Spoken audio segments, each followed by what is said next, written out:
tous et bienvenue dans cette nouvelle vidéo. J'avais fait un sondage sur Instagram pour savoir ce qui vous intéressait de savoir à propos de notre vie de nomade. Donc j'ai rassemblé certaines questions et il y en a d'autres qui me semblaient aussi pertinentes que j'ai rajoutées au questionnaire. C'est parti! Alors c'était un peu dû au hasard. On est parti de Toulouse, on est arrivé en Martinique, on avait prévu de s'installer en Martinique. Et les choses ne se sont pas passées comme prévu, du coup on a décidé qu'on voulait visiter le Brésil. Du coup on est parti en Guyane, mais il fallait qu'on refasse nos passeports. Ça nous a pris 8 mois pour refaire nos passeports en Guyane, tellement l'administration là-bas est nulle. Et du coup après on s'était dit qu'on voulait juste faire un tour du Brésil, de plusieurs villes du Brésil, et après on irait dans un fameux pays que je n'ai jamais dévoilé à personne jusqu'à présent pour nous y installer.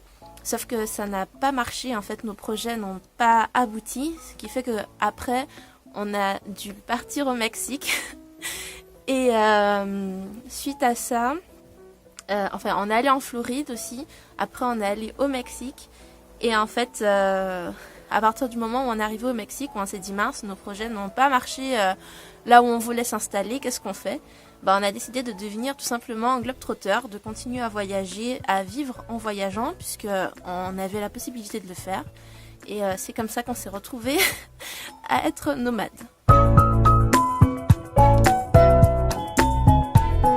Alors c'est une question qui m'est beaucoup demandée par des amis, par la famille, par des gens qui ne nous connaissent pas non plus. En fait, beaucoup de personnes se demandent d'où viennent nos revenus, mais il faut savoir qu'on travaille. Alors je sais pas trop comment vous imaginez qu'on fait pour voyager ou pour manger et pour faire toutes sortes de choses essentielles. Mais en fait on travaille, du coup on a un revenu tous les mois. Alors au début, Aurélien s'était fait un portefeuille de clients. Il faut savoir qu'Aurélien est ingénieur en informatique. Et il s'est fait un portefeuille de clients quand il était encore en CDI à Toulouse. Ce qui fait que même quand il travaillait pour une grosse boîte à Toulouse, en fait, il travaillait aussi en alternance à la maison, le soir quand il rentrait, le week-end, etc. Ce qui fait qu'il avait des revenus supplémentaires et aussi ça faisait qu'il s'est fait beaucoup de contacts dans le milieu des freelancers et du télétravail. Donc pendant un certain temps, on a travaillé avec des clients. Donc c'est-à-dire qu'en fonction du client, en fonction du projet, il y avait une certaine somme qui allait tomber. Et bon, je dis pas que c'est pas une bonne façon de procéder, mais pour nous c'était un peu compliqué parfois de procéder comme ça parce qu'on ne sait jamais quand on aura un client ou quand un client aura du travail pour nous. Et là depuis pas très longtemps, depuis quelques mois en fait, Aurélien travaille pour une boîte qui s'appelle... Et je sais pas si j'ai le droit de le dire, donc au pire je couperai au montage le nom de la boîte. Et en fait, cette boîte-là travaille exclusivement avec des gens qui sont en télétravail. Ce qui veut dire qu'en fait, pour travailler, on a juste besoin de notre Mac, enfin de notre PC, et qu'on a aussi besoin d'une très bonne connexion Internet. Et à partir de là, voilà, c'est juste comme ça qu'on fait pour travailler. Et l'entreprise d'Aurélien ne travaille qu'avec des gens qui travaillent depuis leur maison ou des gens qui sont voyageurs du coup. Et c'est super, il faut savoir qu'il existe plusieurs entreprises qui travaillent exclusivement avec des gens en télétravail. Et que voilà, c'est des choses qui sont courantes en dehors de la France. Parce que je sais qu'il y a aussi beaucoup de clients en France qui ne sont pas habitués avec ce système-là. Mais en fait, en dehors de la France, c'est hyper répandu. Alors, on habite partout et nulle part. En fait, on n'a pas de maison, puisque... on a tout abandonné derrière nous en fait pour voyager et on habite pratiquement que dans des Airbnb à quelques exceptions près, c'est-à-dire qu'une fois en Floride on avait loué avec un particulier une maison comme n'importe qui louerait une maison et là quand on va arriver au Mexique également une amie nous a trouvé un logement qui était vraiment pas cher mais dans ce cas-là il fallait louer un peu à la normale quoi. Donc quand on ira au Mexique, on sera également dans une location normale. Sinon en général, on loge dans des Airbnb. Ça nous est déjà aussi arrivé de loger chez de la famille ou de loger à l'hôtel quand c'est pendant des escales de courte durée. Alors en ce qui concerne les billets d'avion, j'achète quasi exclusivement sur Skyscanner. Pour moi, c'est le meilleur site pour acheter des billets qui ne sont pas risqués, c'est-à-dire des fois vous trouvez par exemple sur des sites comme Kiwi des billets vraiment pas chers, mais il y a souvent des pièges dedans, c'est-à-dire que tu as genre 20 minutes pour une escale, en sachant qu'on est 5. Il y a vraiment des billets des billets comme ça qui sont vraiment pas pratiques pour nous, alors qu'avec Skyscanner tu auras moins ce problème. Tu auras souvent des billets pas chers, tu peux aussi choisir les dates, tu peux choisir le nombre de personnes que tu es avec l'âge de tes enfants, etc. Enfin bref, Skyscanner pour moi c'est vraiment l'un des meilleurs sites pour choisir les billets. D'ailleurs, si vous n'êtes pas au courant, je pense bien qu'à la Black Friday, Skyscanner va faire quelque chose de spécial. Donc, si jamais vous voulez acheter des billets de voyage, je vous recommande d'aller sur Skyscanner à la Black Friday. Je ne sais pas encore exactement ce qu'ils vont faire. Je vais éventuellement vous poster le lien en barre d'infos pour vous donner plus d'informations. Pour ce qui est billets de bus, de train, de tout autre type de choses, ça dépend vraiment du pays. Généralement, on va dans un guichet pour ce genre de choses ou sur internet, ça dépend vraiment du pays. Après, pour les autres types de transport, vraiment ça dépend. Alors oui, on a un budget pour les billets d'avion. On a un budget de 500 € maximum, en sachant qu'on est 5 à voyager, donc ça veut dire à peu près 100 € par personne. C'est très très très rare qu'on dépasse ce budget. Quand on le dépasse, c'est qu'on n'a vraiment pas le choix, mais généralement on essaie de s'y prendre suffisamment à l'avance pour ne pas se retrouver dans une situation où on doit payer plus cher. Ça nous est déjà arrivé de payer plus cher, mais c'est plutôt rare. Généralement on est assez prévoyant. Des fois ça nous arrive aussi d'avoir des billets pour nous 5 à 130 € pour 5 personnes quoi, au total. Donc il y a vraiment de super occasions quand on voyage comme nous en faisant des petits sauts comme ça, ou par exemple sur Skyscanner, du coup comme je vous disais, ça nous arrive souvent de choisir notre destination suivante de cette façon-là, c'est-à-dire qu'on met le lieu où on est et le lieu où on doit aller, la destination, du coup on met partout et ça nous met du moins cher au plus cher et ça nous arrive de prendre le moins cher. Et c'est comme ça généralement qu'on choisit la destination suivante.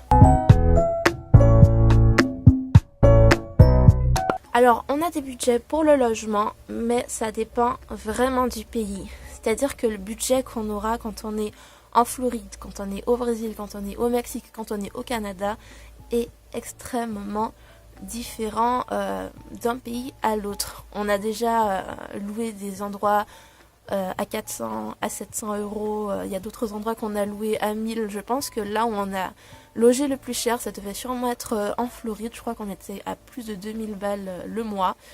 Mais on était déjà en Floride, ça coûte cher. Et en plus de ça, on était à West Palm Beach, c'était encore plus cher. Il y a vraiment des endroits où on n'a pas le choix, on est obligé de vendre une partie de notre âme. Je sais pas pourquoi j'ai levé le bras pour décrire mon âme, mais on est vraiment obligé de vendre une partie de notre âme pour pouvoir loger quelque part. Ce n'est pas le cas partout, heureusement. Alors c'est une très bonne question. Il y a des affaires personnelles qu'on a laissées en Martinique et il y a des affaires personnelles qu'on a laissées en Guyane, en sachant qu'on n'a aucune réelle attache sur nos affaires personnelles. C'est-à-dire que si demain elles devaient disparaître de façon très mystérieuse, on n'en ferait pas tout un plat. Je dirais que la chose la plus importante qu'on a laissée, c'est une valise noire qu'on a laissée à mon frère. Dedans, il y a tous nos souvenirs. Des photos, des vêtements, des premiers vêtements des enfants quand ils sont nés, le premier pyjama de Sleva, enfin bref, il y a vraiment des trucs très très précieux. Il y a même des tests de grossesse dedans où c'est un gros positif. Donc voilà, c'est vraiment des souvenirs qu'on a laissés. Je dirais que c'est ce qu'on a de plus précieux. Sinon, en affaires personnelles, on s'est vraiment détaché de tout, ce qui est bien matériel. Et je vous assure que ça fait vraiment un bien fou de ne pas avoir ce type d'attache. Sinon, toute notre maison, c'est nos valises. Voilà. Alors, actuellement, parce qu'en plus on a acheté de nouvelles valises, parce qu'il y en a une autre qui s'est cassée. Actuellement, on voyage avec 4 grandes valises et 2 sacs à dos. Voilà, quand on prend l'avion, on voyage avec ça.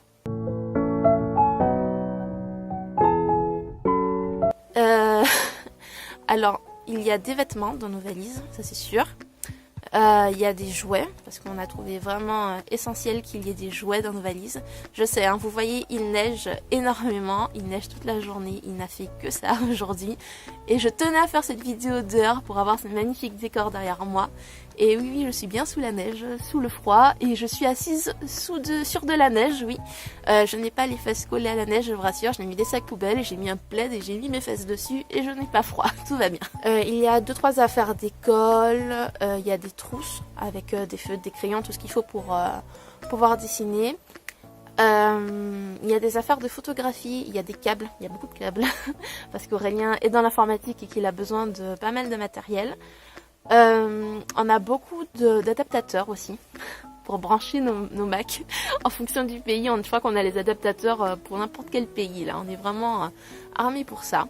Et on a quelques ustensiles de cuisine.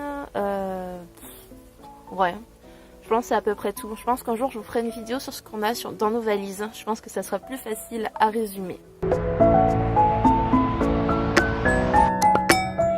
Alors absolument pas, je pense que vous êtes tous au courant que je parle très mal l'espagnol, pour ne pas dire que je ne parle absolument pas espagnol, et pourtant on retourne à nouveau pour 6 mois au Mexique. Comment on fait? Eh ben on se débrouille en fait. On a Google Translate aujourd'hui qui est très très utile.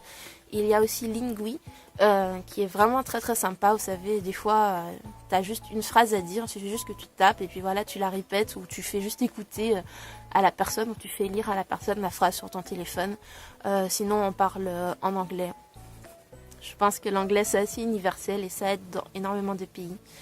Mais non, on ne parle absolument pas toutes les langues des pays dans lesquels on va, bien au contraire, et ce n'est absolument pas un frein.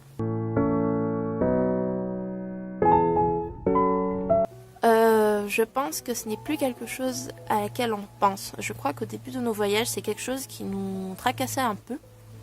Parce qu'il faut dire qu'on voyage beaucoup. Donc peut-être qu'on pourrait penser que le risque est plus élevé. Mais en réalité, je pense qu'on s'est vraiment détaché de ce type de questions.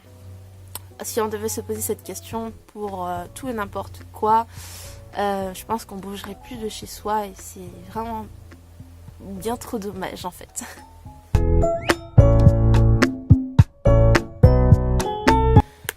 Alors les indispensables, je dirais que ça serait les passeports à jour ou alors un passeport long voyageur dépendant de la durée de votre voyage.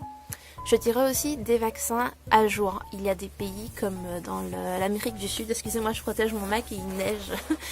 Il y a des pays comme l'Amérique du Sud où par exemple il faut le vaccin contre la fièvre jaune. Il y a aussi des pays, Aurélien vient à ma rescousse.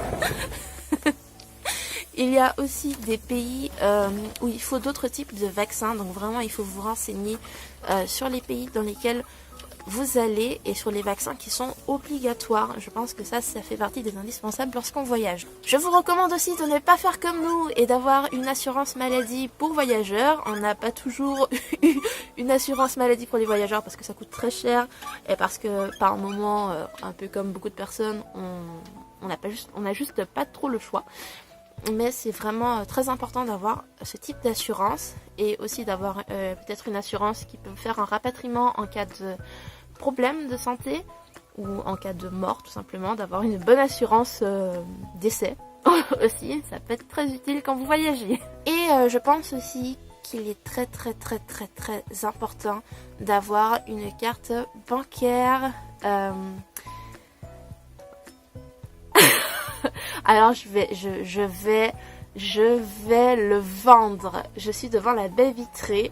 Aurélien, qu'est-ce qu'il a fait? Il a baissé son pantalon. Il est dans la maison, il a baissé son pantalon pour me montrer ses fesses. Et je te vends complètement. Alors là, franchement, t'es cuit. Moi, je suis dehors comme je sais pas quoi. Et l'autre, il se moque de montrant ses fesses. Mais j'hallucine. Du coup, je disais qu'il est vraiment indispensable, je trouve, surtout si vous voyagez dans beaucoup de pays différents, d'avoir une bonne carte bancaire. On a genre la grosse carte bancaire et tout, gold, je sais pas quoi, machin. Et quand tu arrives au Mexique, elle ne passe pas. Elle ne passe pas, tu peux pas enlever d'argent. Je vous dis, les 2 premiers jours, on arrive au Mexique. On se demandait si on allait crever de faim ici et tout. Enfin, ici, là-bas. Et oui, parce que je suis pas au Mexique, hein, je sais pas si ça se voit. Et en fait, Il y a vraiment des cartes qui ne passent pas dans certains guichets, qui ne passent pas dans certaines stations-service, dans certains restaurants, dans certains supermarchés. Genre la carte elle passait pas à Walmart quoi, au Mexique. C'était juste incroyable. Donc vraiment, renseignez-vous. Il y a vraiment des cartes adaptées pour les voyageurs. Je crois que c'est la N27 ou la je sais plus quoi. Renseignez-vous, nous on ne l'a pas encore prise parce qu'on n'arrive pas à joindre notre banque. Si ma banque me regarde, ce qui est complètement improbable. On n'arrive pas à vous joindre, on n'arrivait déjà pas à vous joindre quand on était en France, on n'arrive toujours pas à vous joindre, c'est hallucinant les gars. Alors regretter, je trouve que c'est un mot assez fort. Alors oui, des fois, y a un peu cette nostalgie, surtout pour moi, parce que les enfants et Aurélien, ils en ont rien à battre. Mais moi, des fois, quand je vois des décorations de Noël et tout, que j'ai envie d'acheter des trucs et que je sais que je peux pas les acheter parce que tout simplement, je vais pas me trimballer avec dans mes valises, qui sont déjà suffisamment lourdes comme ça me fait un peu chier, j'avoue, parce que j'aimerais vraiment parfois avoir un chez moi. Juste pour des trucs futiles en fait. Mais ça passe très vite, je vous assure que ça passe très vite quand on se retrouve dans des endroits aussi fabuleux que dans les endroits dans lesquels on va vraiment. C'est le genre de truc qui passe dans notre tête et puis c'est parti en deux. Donc non, je dirais qu'il n'y a pas de regret. Mais des fois il y a une certaine nostalgie, je pense que c'est normal des fois d'avoir envie de se retrouver chez soi.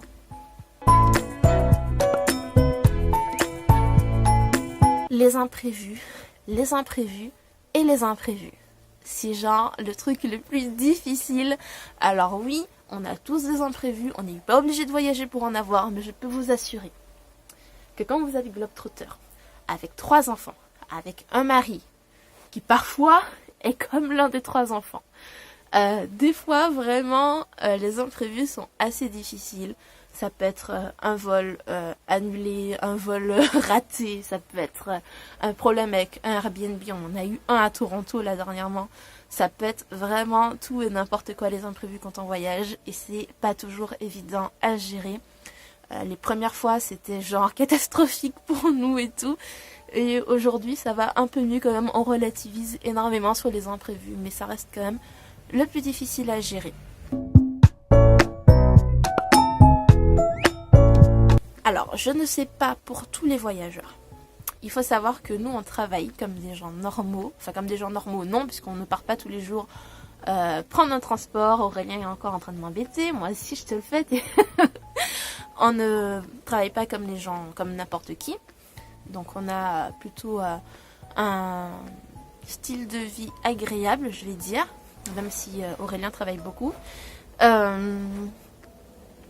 Mais non, nous en tout cas, pour notre part, on se fixe des budgets et on ne dépense absolument pas plus que lorsqu'on avait une maison où on devait payer des taxes, payer de l'essence, réparer notre voiture qui rendait l'âme toutes les 5 minutes, que quand on devait faire appel à un jardinier parce qu'on avait un immense jardin à l'arrière de la maison, que quand il fallait...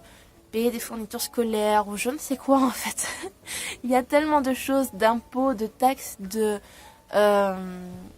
frais en fait, de frais d'assurance pour l'école, d'assurance pour je sais pas quoi.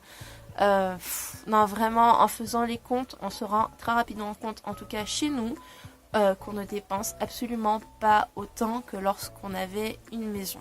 Voilà, ça peut paraître assez incroyable, mais je vous assure que on ne dépense pas des masses en voyageant.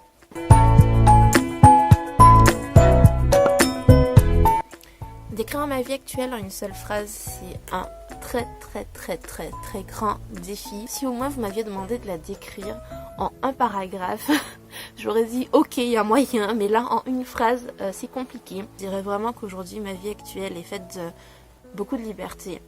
Et cette liberté-là me permet d'être libre sur tous les thèmes, sur tous les sujets, sur tout ce qui construit notre quotidien chaque jour, c'est-à-dire sur l'amour, sur la paix, sur les activités, sur la nature, sur le monde, sur vraiment tout ce qui nous entoure. Et je pense vraiment qu'on prend le temps de prendre le temps. Et c'est ce qui est vraiment essentiel actuellement pour moi. Je trouve que le mode de vie qu'on a aujourd'hui nous fait grandir dans le bon sens. Pas genre, on devient adulte, alors il faut qu'on soit rageux, qu'on soit pas de bonne humeur. Je pense vraiment que la vie qu'on a aujourd'hui nous permet d'être réellement heureux. J'espère que cette vidéo t'aura plu, j'espère que j'ai répondu à ta question. Si tu as participé au sondage sur Instagram, n'hésite pas à me suivre sur Instagram d'ailleurs parce que c'est là où je suis la plus active.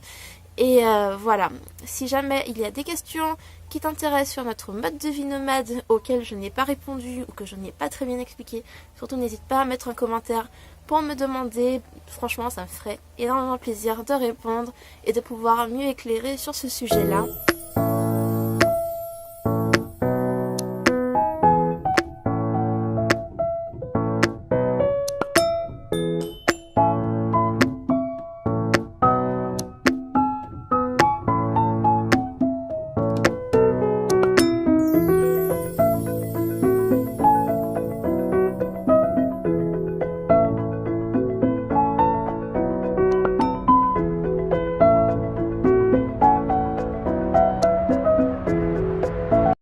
J'espère que mon petit décor t'aura plu. J'espère pouvoir faire aussi d'autres vidéos avec ce décor en journée. Oui, parce qu'il est 16h et il fait déjà nuit. J'espère pouvoir faire plus de vidéos avec ce décor avant de partir au Mexique. Je t'embrasse très fort et je te dis à la prochaine dans une nouvelle vidéo. Bye!